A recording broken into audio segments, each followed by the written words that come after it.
السلام علیکم ورحمۃ اللہ وبرکاتہ۔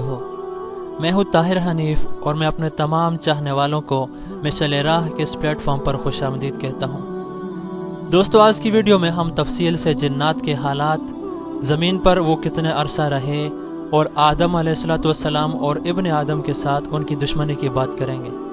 تو آپ سے التماس ہے کہ ویڈیو کو سکپ نہ کیجیے گا بلکہ آخر تک ہمارے ساتھ رہیے گا۔ مجھے امید ہے کہ اس ویڈیو کے اختتام پر آپ کے علم میں اضافہ ہوگا۔ حضرت عبداللہ بن عمر بن عاص رضی اللہ تعالیٰ عنہ سے مروی ہے، وہ فرماتے ہیں کہ اللہ تعالیٰ نے جنات کو آدم علیہ السلام کے پیدا کرنے سے 2000 سال قبل پیدا فرمایا۔ حضرت عبداللہ بن عباس رضی اللہ تعالیٰ عنہما سے مروی ہے، وہ فرماتے ہیں کہ جنات زمین پر رہتے تھے اور فرشتے آسمان پر، اور زمین و آسمان انہی سے آباد تھے، اور ہر آسمان کے الگ فرشتے ہیں اور ہر آسمان والوں کی الگ تسبیح ہے، اور ہر اوپر والے آسمان کے فرشتے نچلے آسمان والوں سے زیادہ ذکر و تسبیح کرتے ہیں۔ پس زمین جنات سے آباد تھی اور آسمان فرشتوں سے آباد ہے، اور بعض حضرات کی رائے ہے کہ زمین جنات سے 2000 سال تک آباد رہی، اور بعض کہتے ہیں کہ 40 سال تک آباد رہی۔ حضرت ابن عباس رضی اللہ تعالیٰ عنہما سے مروی ہے، وہ فرماتے ہیں کہ اللہ نے ابو الجن کو پیدا کیا، یعنی کہ جنوں کے سب سے پہلے جن کو پیدا کیا، اور اس کو بھڑکتے ہوئی شعلے سے پیدا کیا۔ پھر اللہ تعالیٰ نے اس سے پوچھا کہ تیری تمنا کیا ہے؟ اس نے کہا، ہماری تمنا یہ ہے کہ ہم سب کو دیکھ لیں اور ہم کسی کو نظر نہ آئیں، اور مرنے کے بعد ہم تخت و سرا میں چلے جائیں اور ہمارے بوڑھے جوان ہو جائیں۔ پس اس کی یہ تمنا پوری کر دی گئی۔ وہ تو سب کو دیکھتے ہیں اور خود کسی کو نظر نہیں آتے، اور مرنے کے بعد تخت و سرا میں چلے جائیں گے، اور ان کو بڑھاپے سے پہلے موت نہیں آتی، یعنی ارذل عمر کو پہنچنے کے بعد موت آتی ہے۔ اللہ تعالیٰ نے آدم علیہ السلام کو پیدا فرما کر ان سے پوچھا کہ تیری تمنا کیا ہے؟ انہوں نے کہا، میں جنت میں رہنا پسند کرتا ہوں۔ پس ان کو جنت دے دی گئی۔ حضرت اسحاق سے مروی ہے، وہ فرماتے ہیں کہ اللہ تعالیٰ نے جنات کو پیدا فرما کر ان کو دنیا آباد کرنے کا حکم دیا۔ بس انہوں نے خدا تعالیٰ کی عبادت کرنا شروع کر دی، لیکن بعض آپس میں خون بہانے لگے اور زمین پر فساد شروع کر دیا، اور ان میں ایک بادشاہ تھا جس کا نام یوسف تھا، اس کو قتل کر دیا۔ بس خدا نے ان کو برباد کرنے کے لیے آسمان دنیا سے فرشتوں کا ایک لشکر بھیجا جس کا لقب جن تھا، انہی میں ابلیس بھی تھا، اور ان کی تعداد 4000 تھی۔ بس انہوں نے تمام جنات کو زمین سے بھگایا اور دریا کے جزیروں میں چھوڑ دیا، اور وہ فرشتے اور ابلیس زمین پر رہنے لگے۔ ناظرین، اس سے ہمیں یہ بھی پتہ چلتا ہے کہ جنوں کی کثیر تعداد دریا کے ساتھ جزیروں میں رہتی ہے۔ حضرت حبیب ابن ثابت رضی اللہ تعالیٰ عنہما فرماتے ہیں کہ ابلیس اور اس کا لشکر آدم علیہ السلام کے پیدا ہونے سے 40 سال قبل تک زمین پر آباد رہے۔ حضرت مجاہد رضی اللہ تعالیٰ عنہ سے مروی ہے، وہ فرماتے ہیں کہ ابلیس آسمان دنیا اور زمین کا بادشاہ تھا، اور خدا تعالیٰ نے رفیع اعلیٰ میں یہ طے فرما رکھا تھا کہ ہم عنقریب زمین پر اپنا خلیفہ پیدا کریں گے۔ بس ابلیس کو اس کی اطلاع ہو گئی، اور اس نے پڑھ لیا کہ یہ خلیفہ ملائکہ میں سے نہیں ہوگا۔ بس جب اللہ تعالیٰ نے اس کا تذکرہ فرشتوں سے کیا تو ابلیس نے فرشتوں سے کہا کہ اس خلیفہ کے لیے ملائکہ کو سجدہ کا حکم دیا جائے گا، اور وہ اپنے دل میں یہ سوچ لیا کہ میں تو اس کو ہرگز سجدہ نہ کروں گا، اور ملائکہ کو بھی یہ بتلا دیا کہ یہ خلیفہ خون بہائے گا اور زمین میں فساد برپا کرے گا۔ بس جب اللہ نے فرشتوں سے کہا کہ میں زمین میں اپنا خلیفہ بناؤں گا، تو ان کو ابلیس کی وہ بات یاد تھی۔ انہوں نے فوراً کہا کہ آپ ایسی مخلوق کو پیدا کر رہے ہیں جو زمین میں فساد برپا کرے گی۔ ابن عباس رضی اللہ تعالیٰ عنہما سے مروی ہے، وہ فرماتے ہیں کہ جب اللہ تعالیٰ نے آدم علیہ السلام کو پیدا کرنے کا ارادہ فرمایا اور فرشتوں سے اس کا تذکرہ کیا، تو انہوں نے کہا، آپ فساد پیدا کرنے والی مخلوق بنا رہے ہیں۔ اس واقعے کو اس واسطے کہا کہ فرشتے زمین پر خود رہنا پسند کرتے تھے اور زمین پر عبادت کرنے سے راضی تھے۔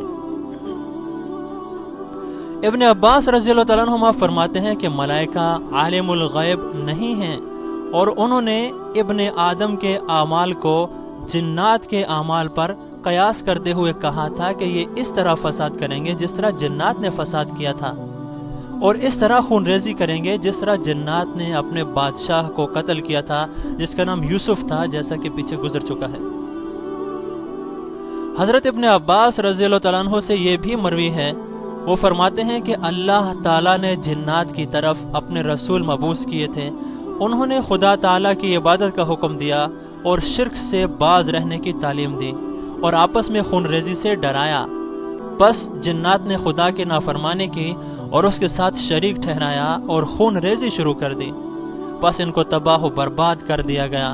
اور پھر جب اللہ تعالیٰ نے آدم علیہ السلام کے پیدائش کا تذکرہ کیا تو فرشتوں نے آدم علیہ السلام کو جنات پر قیاس کرتے ہوئے کہا کہ یہ بھی خون ریزی کرے گا اور کفر و شرک میں مبتلا ہوگا۔ پس اللہ تعالیٰ نے ان کے اس باطل قیاس کو رد فرمایا اور کہا کہ جو میں جانتا ہوں تم نہیں جانتے۔ بس فرشتوں کو ندامت ہوئی اور وہ ڈر سے کہ کہیں یہ نافرمانی نہ ہو خدا سے استغفار کرنے لگے اور عرش کے چاروں طرف استغفار کرتے ہوئے گھومنے لگے اور اپنی اس تردید کی معافی چاہنے لگے۔ اللہ تعالیٰ بار بار فرما رہے تھے کہ جو میں جانتا ہوں تم نہیں جانتے، میں جانتا ہوں کہ آدم اور اس کے اولاد زمین کے باشندے ہوں گے اور اس کو آباد کریں گے اور تم آسمانوں کو آباد کرو گے۔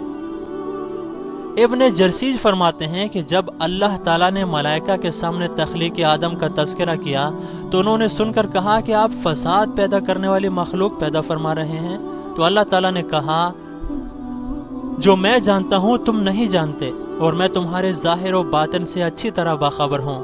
تو فرشتوں نے آپس میں کہا کہ اللہ تعالیٰ ہم سے زیادہ مکرم و معظم مخلوق پیدا نہیں فرمائیں گے اور ہم کو جو علم دیا گیا ہے وہ اس کو نہیں ملے گا۔ پھر جب اللہ تعالیٰ نے آدم علیہ السلام کو پیدا فرمایا اور فرشتوں کو سجدہ کو حکم دیا تو ان کا یہ گمان بھی ختم ہو گیا کہ ہم ہی زیادہ مکرم ہیں، مگر یہ گمان اب رہا کہ ہم زیادہ علم والے ہیں۔ پھر جب اللہ تعالیٰ نے تمام اشیاء کے اسماء پیش کیے اور ان کو شمار کرنے کا حکم دیا گیا تو فرشتے شمار کرنے سے عاجز رہے اور آدم علیہ السلام نے بالترتیب سب سنا دیے، تو ان کا یہ گمان بھی ختم ہو گیا کہ ہم ہی زیادہ علم والے ہیں۔ علامہ مخشری نے اپنی کتاب ربیع الابرار میں تحریر فرمایا ہے کہ ابو ہریرہ رضی اللہ تعالیٰ عنہما مرفوعاً نقل کرتے ہیں کہ اللہ تعالیٰ نے 4 قسم کی مخلوق پیدا فرمائی: ملائکہ، شیاطین، جنات، انسان، اور پھر ان کے 10 حصے کیے، 9 حصے ملائکہ اور 1 حصہ شیاطین، جنات، انسان، پھر 10 حصے کیے، 9 حصے شیاطین اور 1 حصہ جنات، انسان، پھر جنات اور انسان کے 10 حصے کیے، 9 حصے جنات اور 1 حصہ انسان۔ اس طرح پر انسان کو تمام مخلوق سے ایسی نسبت ہے جیسے کہ 1 کو 1000 سے، اور جنات کو ایسی نسبت ہے جیسے 9 کو 1000 سے، اور شیاطین کو ایسی نسبت ہے جیسے 90 کو 1000 سے۔ واللہ اعلم۔ دوستو، یہ تھی آج کی ویڈیو جس میں ہم نے آپ کو جنات کی تخلیق اور در حقیقت بنی نوع انسانی سے ان کی دشمنی کی وجہ بتائی۔ تو اس سے ہمیں یہ سبق ملتا ہے کہ ہم اللہ تعالیٰ کی خلوص دل سے زیادہ عبادت کریں، چونکہ اللہ تعالیٰ نے فرشتوں کے سامنے انسان کے تخلیق کرنے پر فخر فرمایا تھا، اور یہ بھی فرمایا تھا کہ انسان زمین پر فساد نہیں برپا کرے گا بلکہ وہ میری عبادت کرے گا اور زمین پر میرا خلیفہ ہوگا۔ تو دوستو، ہماری عظمت یہ ہے کہ ہم در حقیقت زمین پر اللہ کے خلیفہ ہیں، اور ہم میں سے ہر ایک اتنا ہی اہم ہے جتنے کے باقی ہیں۔ تو ضرورت اس امر کی ہے کہ ہم اپنی حقیقت کو پہچانیں اور اللہ تعالیٰ کے پیغام کو زمین پر عام کریں اور اللہ کی مخلوق کے لیے آسانیاں پیدا کریں۔ تو امید ہے کہ آپ کو یہ ویڈیو پسند آئی ہوگی۔ اگر پسند آئی ہے تو اس کو دوستوں کے ساتھ ضرور شیئر کریں، ویڈیو کو لائک کریں، ہمارے چینل کو سبسکرائب کریں تاکہ اس سلسلے کی باقی آنے والی ویڈیوز بھی آپ کو ملیں۔ تو اگلی ویڈیو تک کے لیے اجازت دیجیے، اپنا بہت خیال رکھیے گا۔ اللہ حافظ۔